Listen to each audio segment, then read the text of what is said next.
भी रिकवर हुए हैं, लेकिन थोड़ा सा ड्रैग बैंक्स पे अभी दिख रहा है। लगभग 150 पॉइंट्स का ड्रैग आप बैंक्स पर देख रहे हैं, जो क्लोजिंग के वक्त इस वक्त बढ़ते हुए दिखाई दे रहा है। आज मेटल्स क्लियरली लगाड़ थे, क्योंकि चाइना का जो इकोनॉमिक डेटा आया, उनका इंडस्ट्रियल प्रोडक्शन का वो वीक आया है, हालांकि वहां पर भी रेट कट हुआ है। और उसी के चलते, उसी वीकनेस के चलते आपने क्रूड को भी देखा कि वो भी $85 के पास चल रहा है। सो मेटल पर वो क्लियरली वीकनेस दिखाई दे रही है। लेकिन अगर प्ले आउट करते हुए जिन स्टॉक्स पे दिख रही है उसकी बात करें तो उसमें हिंडाल्को, टाटा स्टील दोनों में ही दोनों टॉप लूजर भी हैं, लेकिन हिंडाल्को और टाटा स्टील में लास्ट आवर में आपको रिकवरी भी देखने को मिली है। सो वहां से भी सेंटिमेंट इतना बुरा भी फिलहाल के लिए नहीं दिख रहा है। लेकिन दूसरे जो गेनर्स की बात करें उसमें सीमेंट काउंटर्स भी एट प्ले रहे। अल्ट्राटेक सीमेंट, ग्रासिम जैसे काउंटर्स वहां पर मूव रहे। मिड कैप और स्मॉल कैप ने भी एक्शन एक बात कर लेते हैं। जहां अच्छे ब्लॉक्स थे वहां तो अच्छी मूव थी ही। जेएसडब्ल्यू एनर्जी में पूरा मौका मिला 3-4% की तेजी के साथ, और उसके बाद अब फिलहाल आप देखें तो लगभग 6.5% की तेजी के साथ वहां पर क्लोज होने की तैयारी कर रहा है। पॉलीकैब में एक अच्छा आज ट्रेड दिखा।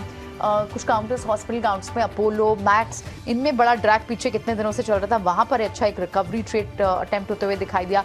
पीएसयू बैंक बास्केट में, पीएसयू मिड बास्केट में आपको यूनियन बैंक जैसे काउंटर्स में, सीओबी जैसे काउंटर्स में मूव दिखी। और मिड कैप में ही कुछ ऑटो नेम्स में, स्कॉट्स में अच्छी मूव दिखाई दी है। 4-4.5% की मूव वहां पर दिखाई दे रही है। लेकिन प्रॉफिट बुकिंग कहाँ या फिर थोड़ी कमजोरी कहाँ हावी है, उसमें आपको क्रॉम्पटन ग्रीस, कंज्यूमर इलेक्ट्रिकल्स, ये तो सुबह से ही एक ड्रैगर है। 6-6.25% की गिरावट वहां है। उसके अलावा जो दूसरे कुछ और काउंटर्स हैं, एमएनएम फाइनेंस, ये फर्दर और स्लाइड हो चुका है 273 के आसपास। इनफैक्ट 310 से जो स्लिप होना शुरू हुआ है, लगभग 30-32 रुपए तो यहाँ से स्लिप हो चुका है। और दूसरे जो काउंटर्स में थोड़ी सी प्रॉफिट बुकिंग दिख रही है उसमें बीएचईएल जैसे काउंटर्स भी हैं। जुबिलेंट फूड वर्क में भी आपको गिरावट दिख रही है। सो ओवरऑल एक अच्छा रिकवरी ट्रेड हुआ, लेकिन थोड़ा सा इंट्राडे ट्रेड्स स्क्वायर ऑफ होते हुए जो दिखाई दे रहे हैं, उसके बाद अब आप देख रहे हैं कि 450 के आसपास थोड़ा सा नीचे निफ्टी बंद होने की तैयारी कर रहा है, और बैंक निफ्टी पर लगभग 175 पॉइंट्स का ड्रैग है। कल वीकली एक्सपायरी भी है, और ये हफ्ता लंबा, ये महीना लंबा भी है, इसमें 5 हफ्ते हैं, लेकिन ये ट्रंकेटेड वीक था और ट्रेड करने के लिए दिन भी वैसे ही कम थे। और कल तीसरा हफ्ता रहेगा इस महीने का, तो कहीं ना कहीं जो अगस्त की वॉलेटिलिटी थी, अभिषेक, जो अब तक बात की जा रही थी, वो दिख रही है। आप पहले 3 हफ्ते में देखिए कितना वॉलेटाइल ट्रेड रहा है। हम 700-800 पॉइंट्स अपने टॉप से लूज कर चुके हैं, और इस 900-300 से लेकर 900-500 की रेंज में कितने दिन बिता दिए इंडेक्स ने।